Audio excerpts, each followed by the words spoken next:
So what I'd like to say about alcoholism is that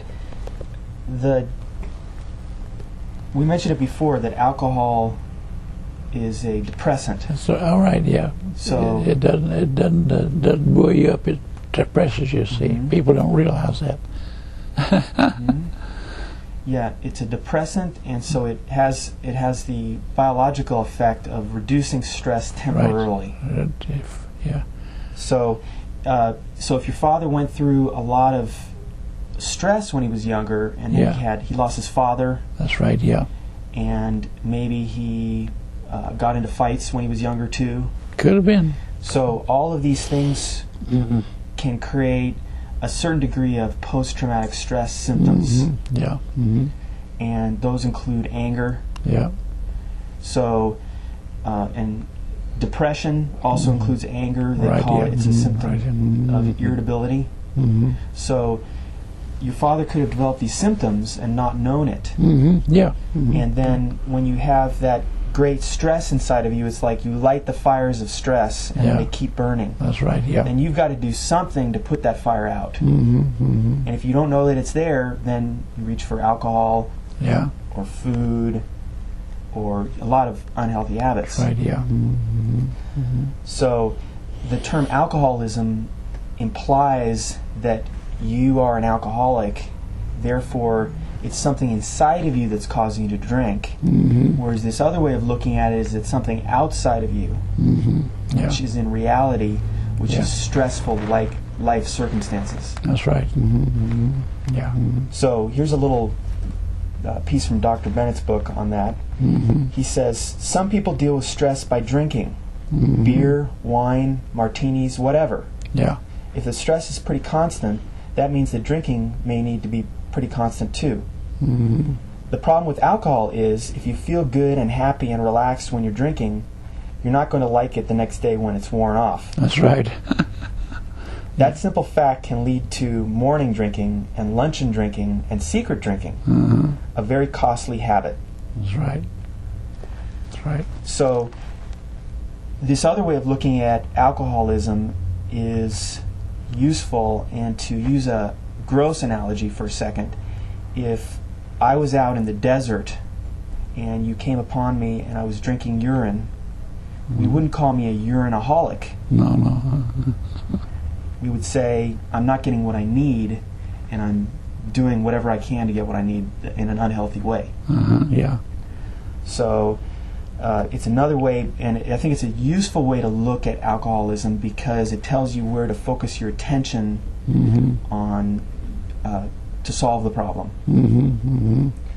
The people that I've met who have been called alcoholics, they all had very terrible life circumstances. To cite one example, I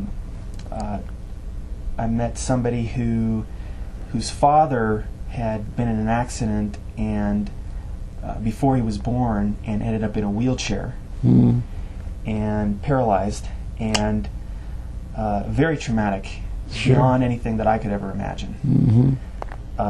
And so his personality changed. He became easily angry. He started drinking. And so my friend grew up in this emotionally hysterical environment. When he grew up, he went to school, he graduated, he started working, and at some point some other bad things started to happen, and for up until that point he drank moderately, occasionally in large quantities, but then when these terrible things started happening in his life, he developed a lot more stress and he started drinking a lot. And he was drinking so much, then he drank and he drove, and they caught him and they gave him he got a DUI. Yeah. So, but the problem is that because these people, that the courts don't have information on what causes people to drink, they didn't tell him, they didn't connect his life stress and his traumas in the past with his drinking. So consequently he went in and out of several hospitals with alcohol problems, and not at one point did anybody tell him that he was drinking to relieve his internal stress. So this is why President Bush's faith-based initiative is so important. That's right. Is so that people can understand that positive emotions can turn off that stress. That's right, yeah. And can help people to stop drinking. You see, George W. Bush was drinking too much in his early life, you see. And that's when doing other things which alcohol brings, see. And that's when he met Billy Graham, and Billy Graham brought him to Christ, and he gave up his drinking. And that relieved him of stress, see, and it changed his life. Wow. And even during his campaign, you know, he said, when asked who was his greatest politician, philosopher, yeah, he's Jesus Christ, he said. Yep, I remember that. That's right, yeah. Well, this is the reason why I'm so optimistic about the Bush White House. I am too, right? He understands certain issues that you can really, it helps to live through them. That's right, So you can understand them. So he understands a free cure for so-called alcohol addiction. That's right, yeah. And drugs and all that, the whole thing. So the way I look at that and what happened there is that there's a couple things that happened. One is that he connected with a new sort of hope. He maybe created more solidarity with his family. Sure. If they were very much into Christianity. That's right, yeah. So it can bring the family closer together. That's right, everything, yeah. And that has a curative effect on those types of problems. Plus, I don't know all the details of what was happening in his life at the time, but since if his father was president at that time, that's maybe an example of emotional contagion. Because if his father was going through a lot of stressful circumstances, it can make a son distressed. Yeah, well, upset. His father has been in government all of his adult life, virtually. See, and he was ambassador to China and head of CIA and had all kind of jobs, the State Department and then finally vice president, and he's vice president with Reagan for 8 years, you see, and then president, and so it's a stressful job, see. Very stressful job. See? In fact, let's mention for one moment. And that rubs off on your children, see. True. Right. If there's a bunch of people attacking your dad, that's right. Yeah, you're going to be upset a little bit. That's right. Yeah, sure. So, and now let's take that as an opportunity to introduce two other pieces of material here. One is this is a book by Dr. Charles Figley. It's called Burnout in Families. And he's one of the top experts in the world on post-traumatic stress disorder. Wonderful. And he has a special expertise. He's written several papers on how people that are leaders are subject to special stresses in their entire family. Always, yeah. So I think that's something that I'd like to note. And his book right here, this is one of the best books I've found on stress and how it affects families. This whole book is about how stress and traumatic experiences break families up. And also, see, I met Dr. Figley a few months ago, and I suggested to him that his book right here is his prescription to cure post-traumatic stress disorder is perfectly correlated with all the philosophies in the Bible. Wonderful. His prescription is what's in the Bible here. Mm-hmm. Mm-hmm. So that's something that we want to explore more in our full presentation. Mm-hmm. Mm-hmm. Yeah, very good. Now, one other thing, back to the alcohol issue. Let's see. Here's one example that you shared with me of. This is the story of. Let's see, Louis Zamperini. Yeah, I know Louis. Yes, he's a good friend of yours. Yeah, that's right, good friend of mine, right here. And I thought this was a powerful example of how the Christian philosophy can be used to cure alcohol problems and other problems, and right, depressions. Yeah, right, yeah. Right. So he was a veteran. He was in World War II. A prisoner of the Japanese. He came home, hatred in his heart for the Japanese, see, and everybody, a lot of other people, see. Mm-hmm. And Billy Graham, his wife persuaded him to go and hear Billy Graham. And Billy Graham had to change his life.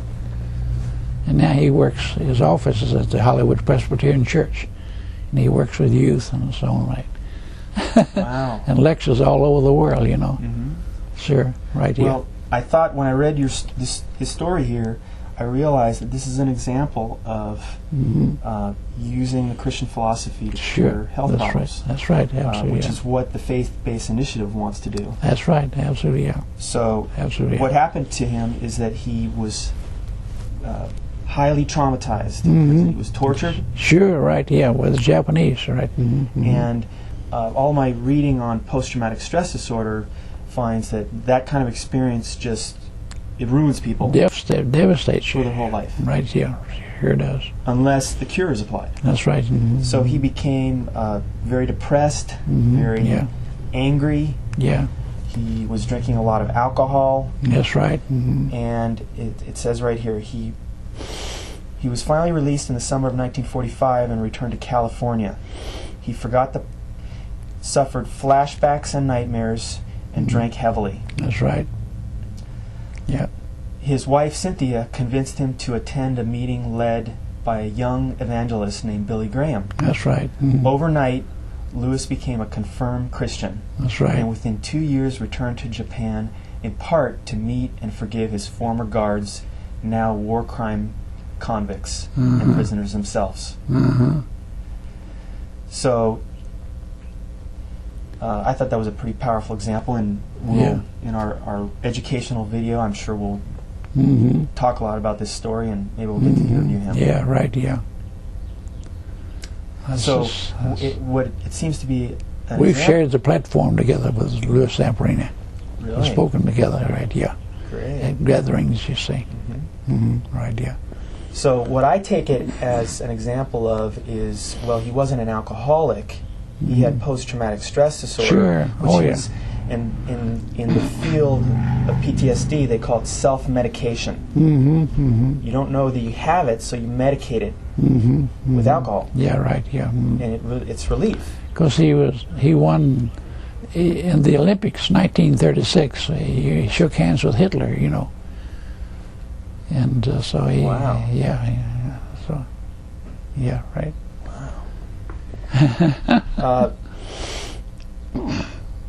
So by he won some kind of a medal in 1936 Olympics, you see. And so he was congratulated by Hitler or something like that, you know. Wow.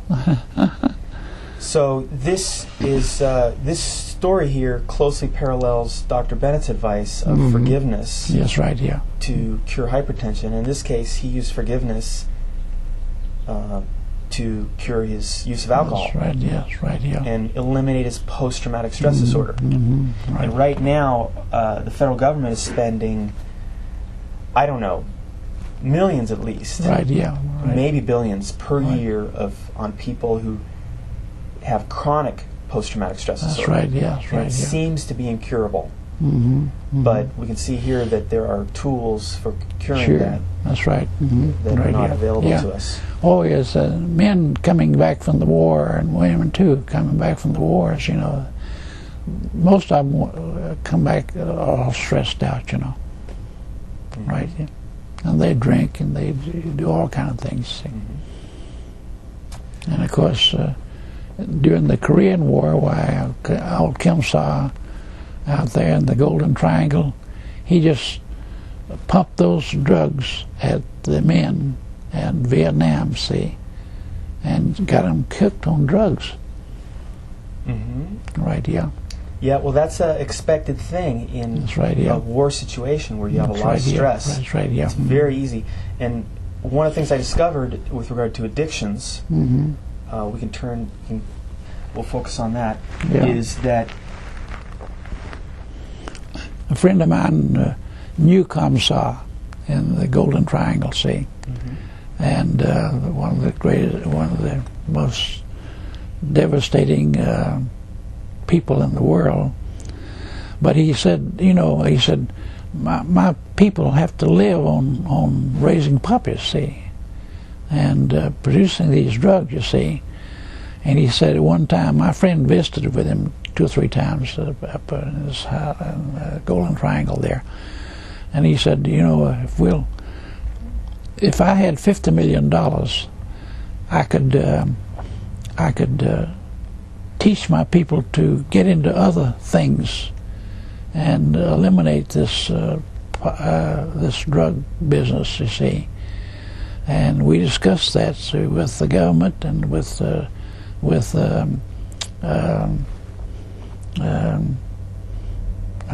who's a Texas man in Texas who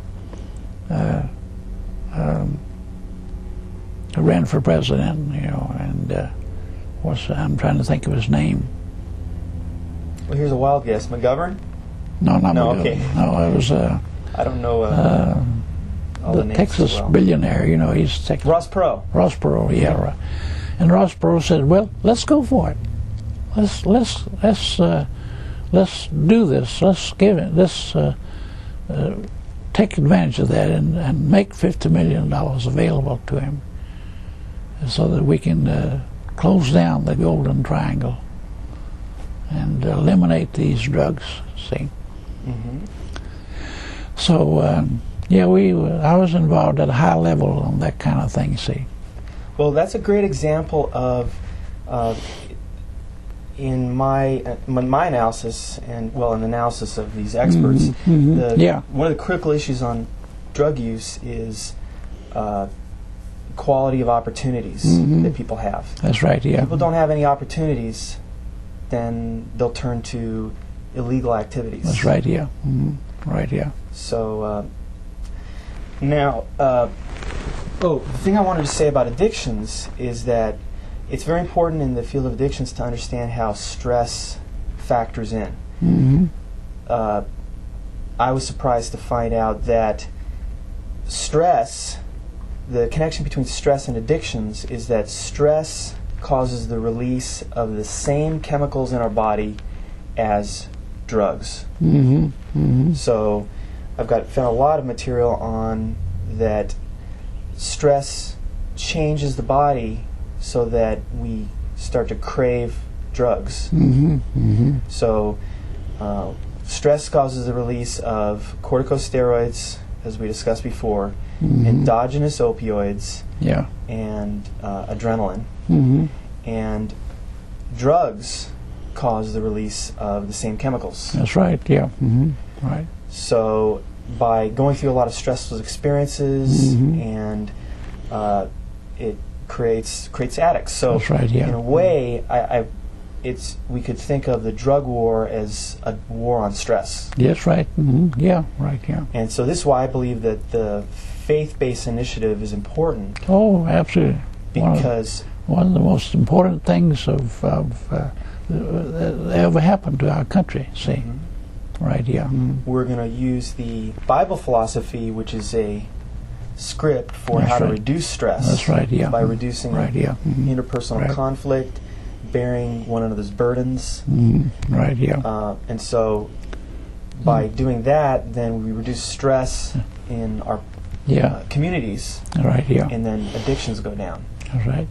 And the evil in our world, you see, communism and atheism and socialism and Nazism and fascism, all unleashed in the world, and that's what brings on wars and so on. And people get all, and in war you get all stressed out. You are facing death every day, see, dodging bullets, trying to keep alive, see. My card that you. Okay, so to expand on addictions a little bit, here's another one of the textbooks I've found. It's called Abnormal Psychology in Modern Life by Robert C. Carson and James Butcher. Mm-hmm. Mm-hmm. And they're from Duke University and the University of Minnesota. Mm-hmm. So it says, he's citing a study, and so he says, Bales, 1946. Bales is the author of the study, and it was done in the year 1946. Uh-huh. And he says, in a classic study, outlined 3 cultural factors that play a part in determining the incidence of alcoholism in a given society. A, the degree of stress and inner tension produced by the culture. Uh-huh. B, the attitudes towards drinking fostered by the culture. Uh-huh. And C, the degree to which the culture provides substitute means of satisfaction and other ways of coping with tension and anxiety. Uh-huh. So I think this is important because it shows us that this information has been around for a long time, Mm-hmm. 1946. Yeah, right. And he's saying that the stress and tension... That was just after World War II. Mm-hmm. Right, yeah. Mm-hmm. That's right. Mm-hmm. And so he talks about the stress and tension produced by the culture. So that means if the culture has scripts which create tension or reduce it, yeah. then that can have a big impact on the occurrence of alcohol That's right. consumption. Right, yeah. And then it says the degree to which the culture provides substitute means of satisfaction and other ways of coping with tension and anxiety. So that's going to be highly influenced by the information that the public has on what are the causes of this problem. So that's why it's so important, the faith-based initiative. Sure, absolutely, yeah. Yeah. So then, now we'll turn to one of the other great sources of information that I found, and that is the National Center for Post-Traumatic Stress Disorder in Washington, D.C. It's part of the Department of Health, and they've just done an excellent job of creating extensive information on how stress and traumatic experiences factor into poor health, addictions, divorce, violence. Right, yeah. They've got a tremendous amount of material there. That's great. So here's a printout that they have on PTSD and the family, and it says, addiction exposes family members to emotional, financial, and domestic violence problems. Absolutely, yeah. Yeah. Survivors experiencing PTSD may seek relief and escape from alcohol or other drugs, or through addictive behaviors such as gambling, workaholism, overeating, or refusing to eat, bulimia and anorexia. That's right. Addictions offer false hope to the survivor by seeming to help for a short time, but then making PTSD symptoms of fear, anxiety, tension, anger, and emotional numbness far worse. So this is critical because I think that it's possible that most people don't understand that alcohol and drugs make depression and stress worse. That's right. Because they stimulate stress chemicals. Yeah, right. They sure do. So if you go through stress, then you can get depressed because it goes stress chemicals, depression. And if you take drugs or overconsume alcohol, then it triggers the same chemicals which cause the same changes in our body as stress do. That's right, exactly. So You're by exactly right. doing these initiatives, people can learn about these facts, and it will open new doors of opportunities. That's right. Yeah. So now here are a couple other great texts here on addiction and how that factors in. I won't read much from them, but this one is Treating Addicted Survivors of Trauma by Katie Evans and J. Michael Sullivan. There's a lot of great material on these connections. And I think that if kids understood, young people, about these connections, first of all, they would recognize more readily when they were depressed instead of turning to alcohol and drugs. I was having symptoms of depression, I can remember, in high school. And I can remember one of the symptoms of depression is anxiety. And I had an intense, they call it, it's interpersonal anxiety. So I'd go out to a party or something like that, and I'd feel this intense anxiety. And I didn't know that that was depression. So then I would try to drink alcohol to try to turn off the anxiety, because if you're at a party trying to have fun and you have a lot of anxiety, it's not fun. That's right. And so at that time I had to force the alcohol down because it tasted terrible to me. Yeah. That's me too. Yeah, at the time. So I don't like alcohol at all. Yeah. So if young people can understand that the alcohol is providing relief, but it's going to make the problem worse, That's right. I think a lot of them would avoid it completely. Right. Yeah. Just to draw an analogy, if I was somebody who didn't know that the fire department had the job of putting out fires and my house caught on fire, I wouldn't know who to call. And if we don't understand that stress leads to addictions, then we won't know what to do when we're having an urge to drink or take drugs. That's right. Yeah. Right. Yeah. Absolutely. Yeah. So probably in addition to one dimension of the faith-based initiative ought to be a lot of education. Absolutely. Yeah. Absolutely. Yeah. About these. That's fantastic. Yeah. So then here's another one. It's called Trauma and Addiction by Tian Dayton, PhD. Ending the Cycle of Pain Through Emotional Literacy. And this is one of my favorite ones that I found. It does an incredible job of explaining the connection between stress and addictions, and that unresolved traumas from childhood especially can lead to addictions. And now just for a second to go back to the example that I cited earlier, the story I told of this person who went in and out of hospitals with an alcohol problem, and he ended up getting a DUI. And now the court system, since perhaps they don't have a lot of expertise on how stress and addiction are connected, they sentenced him to prison for about 30 days, which is fair. But the problem is that they put him in LA County jail. And what they do there, because there's so many of these problems and they're so overwhelmed with them, they have to pack a lot of people in these jails. So he ended up in a jail, large room with about 100 men who probably they were all good people, or everybody has a little goodness in them, but some of them were violent.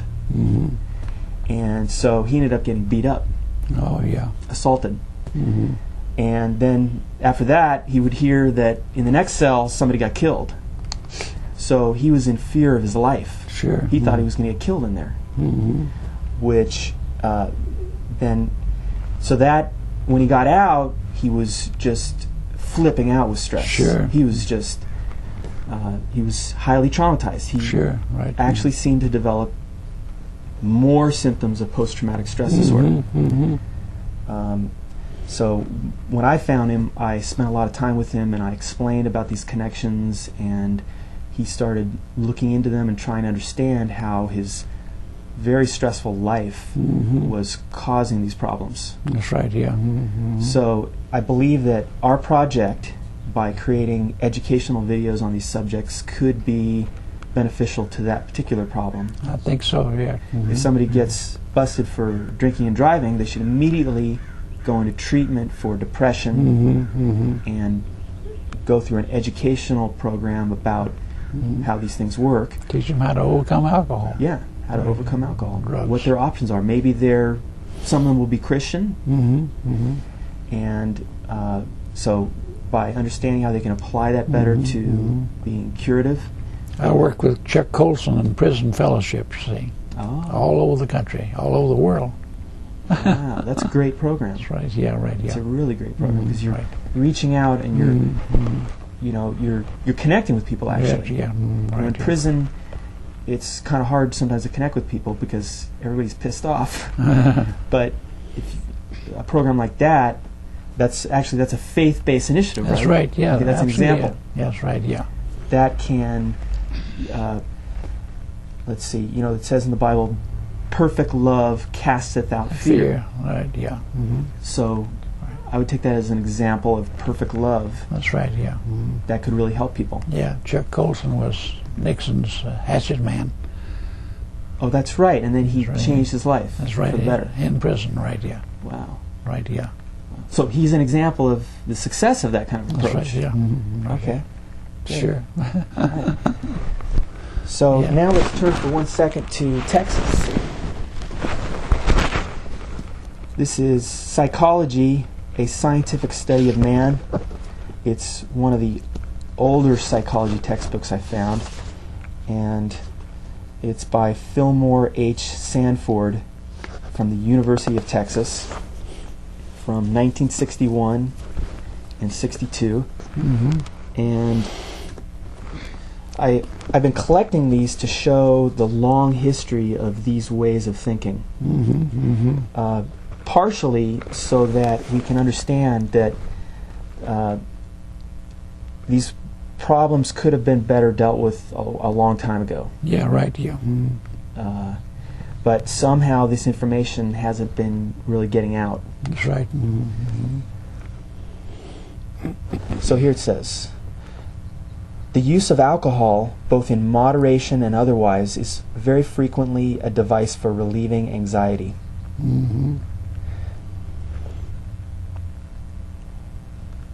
The conflicted cats described earlier, when forcibly fed alcohol, lost their anxiety. With drunken bravado, but awkwardly, they approached the formerly fearful box.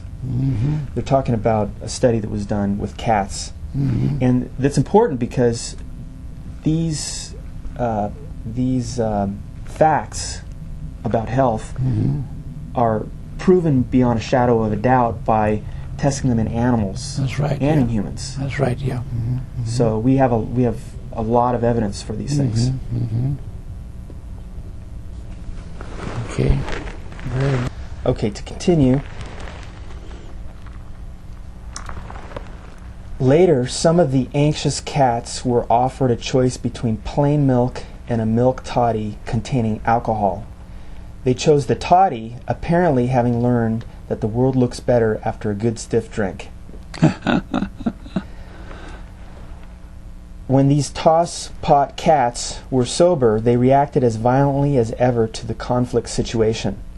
Alcohol was only a temporary palliative, not a solution. After the cats, through some retraining, had lost their anxiety for the box and its conflictful misery, they gave up alcohol and went back to a preference for milk.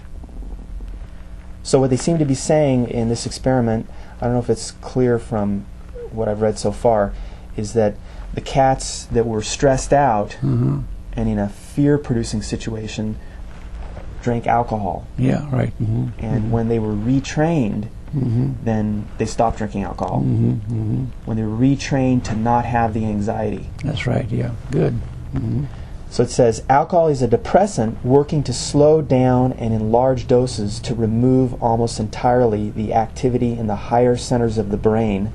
The structures wherein are located are fears, inhibitions, and finer intellectual discriminations.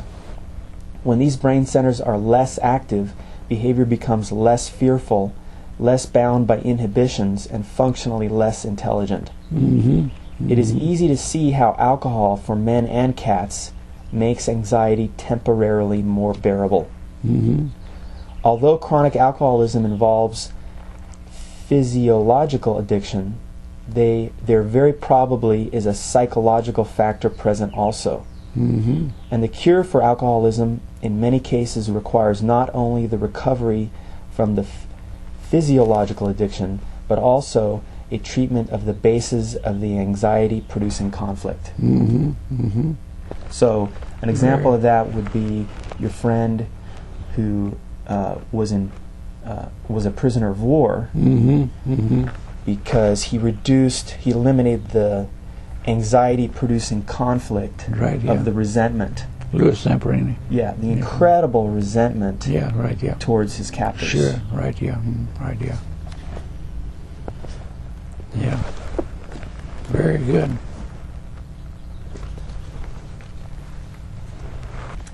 Okay, now let's turn for a moment back to emotional contagion, because there's a couple items here that reinforce and support this concept. Let's go back to the National Center for PTSD.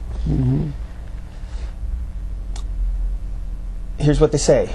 Can PTSD in one family member affect the entire family? The entire family is profoundly affected when any member experiences psychological trauma and suffers post-traumatic stress disorder. Some traumas are directly experienced by only one family member, but other family members may experience shock, fear, anger, and pain in their own unique way simply because they care about and are connected to the survivor. Living with an individual who has PTSD does not automatically cause PTSD, but it can produce vicarious or secondary traumatization. Whether family members live together or apart, are in contact often or rarely, and feel close or distant emotionally from one another, PTSD affects each member of the family in several ways. Family members may feel hurt, alienated, frustrated, or discouraged if the survivor loses interest in family or intimate activities and is easily angered or emotionally isolated and detached. Family members often end up feeling angry or distant toward the survivor, especially if he or she seems unable to relax and be companionable without being irritable, tense, anxious, worried, distractible, or controlling, overprotective, and demanding. So, would you say that maybe that is a slight description of the way your father was? That's right. If that's what he had. Yeah. Okay. And this also underlines the importance of the faith-based initiative, but also of our efforts to share this information with people, is if somebody becomes traumatized and they don't know what to expect, then when they start to get these symptoms, people around them will have negative interpretations of what's going on with them. So now in your case, you had the Christian philosophy to guide you. But that's right, yeah. So when you looked at your dad, maybe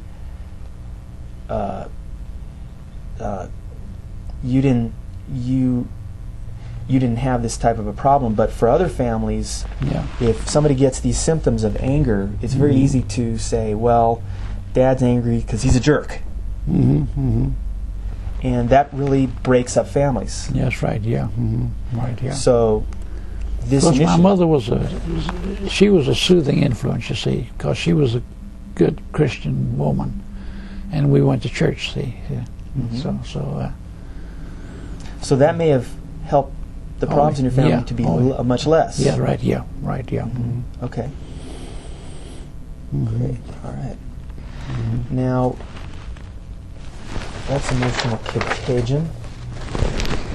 Now, here's another example of emotional contagion. It's by two of the top experts in the field of post-traumatic stress, Lori Ann Perlman and Karen sakvitne. Mm-hmm. I think that maybe that's Russian or something.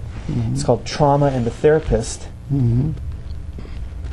And what they talk about is it's about vicarious traumatization in psychotherapy with incest survivors. So we know that people that are psychologists, psychotherapists, they seem to have a higher rate of depression than other fields of work because they're constantly hearing about people's problems. Yeah, right, yeah. And that can be depressing. That's right, yeah. Yeah. Sure.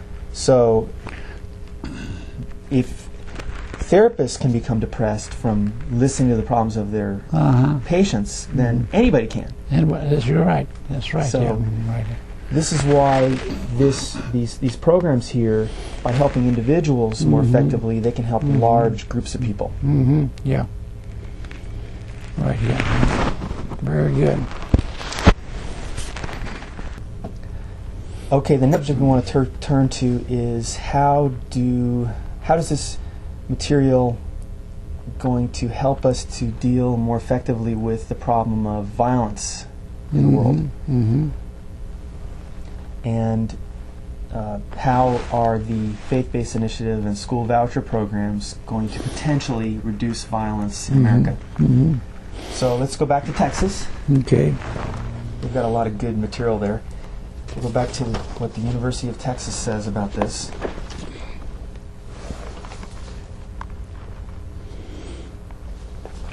So a significant amount of material that I've found is supportive of the notion that when people experience too much stress, it increases their propensity to violence. So here they say, frequently the frustrated organism, instead of attacking the immediate cause of its difficulty, will vent its anger on another and safer objects that come readily to hand. This displacement of aggression can be seen most directly in the behavior of children. After a few years of experience with the ways of civilization, children rarely engage in direct attacks on their parents who, as the enforcers of social proprieties, are the source of many frustrations. It is not only physically unsafe, but also a very poor psychological strategy to bite the hand that feeds. So the frustrated child turns his aggression elsewhere. He picks on his brothers and sisters, preferably with sensible, primitive simplicity, his younger brothers and sisters. He may take out his roughness on his neighbors and colleagues, or he may engage in cruelty to animals. It would be a plausible hypothesis that if we could measure the amount of parentally produced frustration in 100 homes, and then count the frequency with which the children in each home either aggressed against one another or against neighbor children, we would find a significant positive correlation between the two measures. In adult behavior, too, we find misplaced aggression. The man who has had a tough day at the office, suffering the disapproval of his boss and irritations at the hands of his coworkers, walks into the house at night with his glandular dander up. He kicks the cat, damns the dog, yells at the kids for doing things they do with impunity every day. And because familiarity breeds aggression at least as much as it does contempt, he probably will find occasion to express some kind of disapproval of his wife. One theory of scapegoating, the visiting one's sins on a sacrificial goat, rests on the assumption of displacement of aggression. The frustrated majority group, for example, either unable to find the true cause of its troubles or afraid to attack it, directs its hostility towards safe and visible members of minority groups. According to such a theory, we would expect an increase in times of stress and deprivation in aggression against minority groups. And we would expect the most pervasively frustrated members of the majority group to mount the most vigorous attacks upon the minority. There is some evidence to support such views. So one example of that would be the historical crimes against African Americans. Yeah. Another example might be right after World War I, after all of this tremendous amount of trauma in Germany, there developed a lot of hatred for minority groups. That's right, yeah. And that's Jewish people. That resulted in the killing 6 million Jews by the Nazis. Yep. Hitler. Now, it's interesting that after World War I, we did very little to help the Germans. That's right, yeah. And that turned into World War II. That's right, yeah. Nazism, yeah. Okay, so we could, if we take this seriously, we could think that the trauma and intense stress of World War I left people so distressed that they developed this hatred for Jews and focused it all on them, which created World War II. Right, yeah. Whereas after World War II, we lived by the Christian philosophy, and we lifted up the Germans. That's right, yeah. And made sure that they were taken care of and became healed. Yeah, right. Which ended the cycle of violence. Yeah, yeah. They've been a peaceful nation since that time. Yes. Because they say that one of the finest ways for a nation to make progress is to get into a war with America and lose. And then we'll rebuild that nation. We'll rebuild Japan. See, after World War II. Yeah. And Peter Drucker had a great part in that, you see. And he's a great business guru. And he says that it's going to be the churches of America, the faith-based churches, that's going to save this country. I have an article by him. I can give you. I may have an extra copy. I may have a copy of that. Great. Well, let's work that in. Yeah, right. Now, this is an opportunity to take one quick turn and talk about Dr. Charles Figley again. His expertise is post-traumatic stress disorder. He's been working in the field for over 30 years. He was in Vietnam, and he's at I believe the University of South Florida, and he's done a lot of work on what is the connection between post-traumatic stress disorder and wars. Yeah. So his work, he's actually gone over to, Ireland, and worked with the peace process. Yeah, right. Because his approach and his proposal is that the post-traumatic stress disorder has to be treated if we're to achieve peace. And I haven't done a lot of looking into this, but of the few war situations I've looked at, there is always intense stress in the population beforehand. That's right, yeah. Unresolved. So, for example, in Croatia, I believe, I'm not an expert on the subject, but the people of Croatia had a long history of trauma, I believe, starting in World War II. Then they had the Soviet occupation, I believe, which that creates something that the psychologists call restraint stress, which is if you're restrained and you don't have freedom, it creates a lot of stress. That's right, yeah. So it's like the people are getting, throughout this period, they get all wound up with stress and trauma, and then as soon as the fall of communism, it was like it was all released. So I've collected a lot of material that is supportive of that approach. That's right. So it could be argued that in any kind of a peace process, like let's say in the Middle East, this information has to be taken into consideration. Right. And it's almost like intense stress puts people into war mode. It does. Sure. And then you actually have to turn that off in order to get them out of war mode. Right, yeah.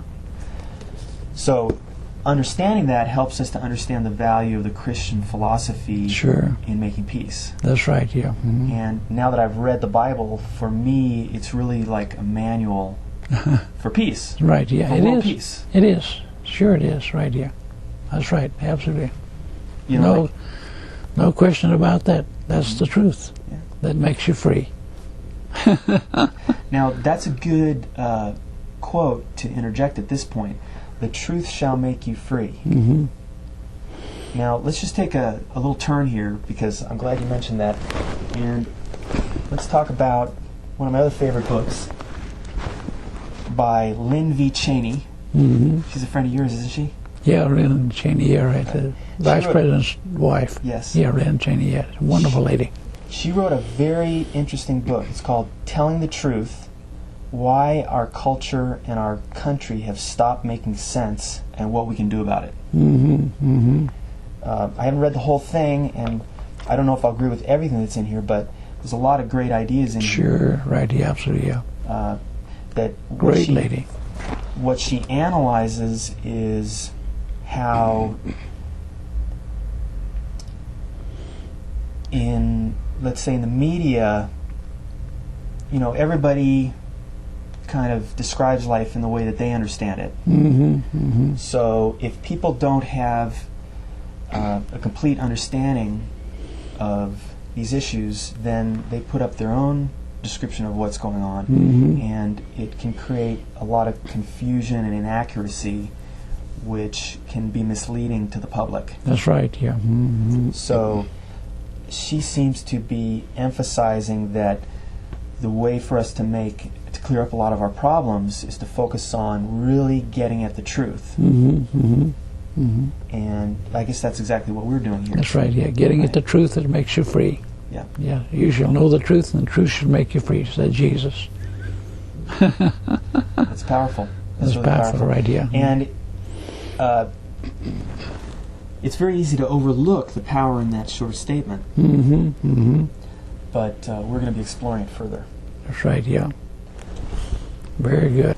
Okay, so now let's detail a little bit more. I want to, and again, this is all information that we're going to be exploring in detail in our educational videos on all this Mhm. material. Mm-hmm.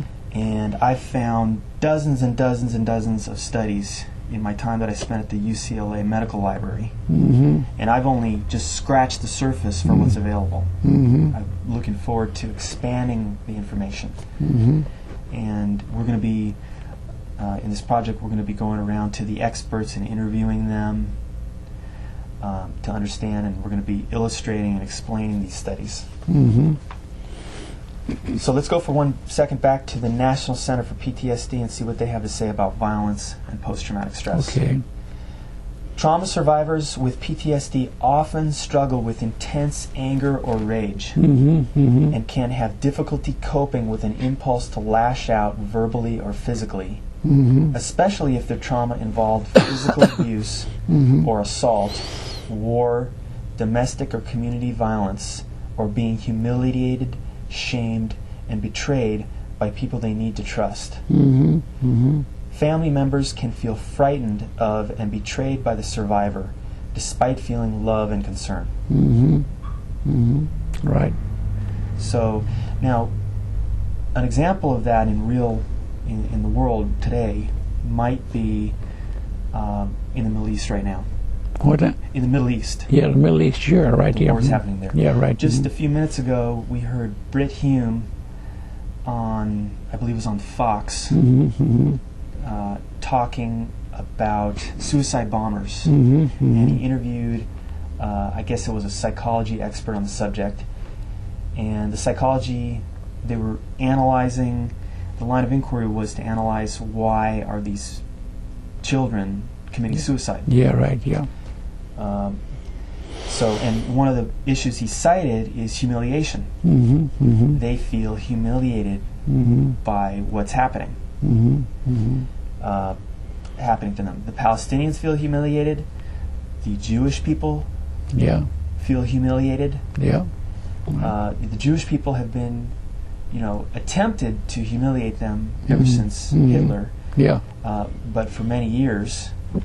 and that's what racism and Yep. similar issues are about, is humiliating people. That's right. Mm-hmm. So it's perfectly understandable. And by the way, we don't want to really pathologize these people.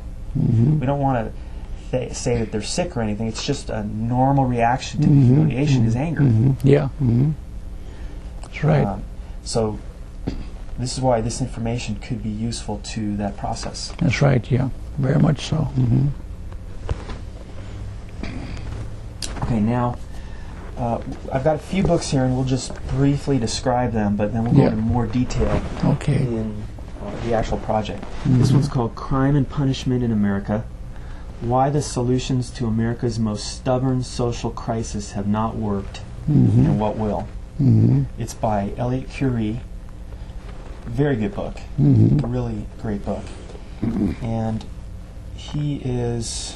Curie has taught sociology and criminology at Yale University and the University of California, Berkeley. And he currently serves as vice chair of the Eisenhower Foundation. Mm-hmm. Wonderful. It talks all about how the... My friend Eisenhower. Oh, really? Yeah. Oh, yeah. Sure. He was a great man? Absolutely. Yeah. One of the greatest. All right. Absolutely fantastic. So what he says is that when people go into prison, there's so much stress because we haven't been dealing with the problem effectively. Mm-hmm. But hopefully we will deal with it more effectively with these initiatives. Mm-hmm. So people go into prison, like my friend did, Mm-hmm. and then they get beat up, Mm-hmm. which creates more post-traumatic stress symptoms Sure, and right. more anger. Right. Absolutely. Yeah. Mm-hmm. So by using the faith-based initiative, how that can help is you use ideas like perfect love casteth Just out out fear. there. Right. Mm-hmm. You know, Jesus' prescription for Mm-hmm. curing these problems was love. That's right. Absolutely. Yeah. Yeah. What did he say? If you do good to your enemies, you will rain hot coals upon their head. That's right. Yeah. Right. Yeah. Mm-hmm. Right. Yeah. Now, just to cite a quote, just popped into my head, which goes back to President Lincoln. Mm-hmm. During the Civil War, he was giving a speech about the Confederates, Mm-hmm. and he said a few things that were kind Yeah. about Right. the Confederates. Mm-hmm. Mm-hmm. And afterwards, a lady came up to him and said, President Lincoln, why would you say kind words about your enemy when you'd rather destroy him? And he responded, well, ma'am, if I make my enemy my friend, I will have destroyed him. That's right. Yeah. That's exactly right. Okay, now, so for 1 second, let's just interject. Let's remind ourselves of what Billy Graham said Mm-hmm. so many years ago. He says, all mental disorders, all sicknesses, all destruction, all wars find their root in sin. Mm-hmm. Right. It causes madness in the brain and poison in the heart. Mm-hmm. That's So right. that's what we're talking about. And here's another great book. It's called Lost Boys: Why Our Sons Turn Violent and How We Can Save Them. Mm-hmm. Mm-hmm. It's by James Garbarino, PhD. Mm-hmm. And this is definitely one of my favorite ones. We're not going to really go into the details of it, but he has the same message, Good. that children that are neglected, abused, depressed, become violent. Mm-hmm. Yeah. It's called Sure. violence. That's right. Mm-hmm. That's what Billy Graham said too. Sure. That's right. Yeah. Absolutely. Yeah. So, part of the reason why I came up with this project is because I believe that if the public understands these associations, Mm-hmm. that we can advocate solutions Sure. and get their support That's right. Yeah. for solutions like the faith-based initiative and the school voucher program. That's right. Mm-hmm. Very good. Now, let's talk for a second about the school voucher program, because I believe that that is critical to the effort to reduce violence in America Could be. Very much so. Mm-hmm. for these reasons. The experts have found that most violence, I believe, is committed by young men. Mm-hmm. Mm-hmm. Most young men go through the school system. Mm-hmm.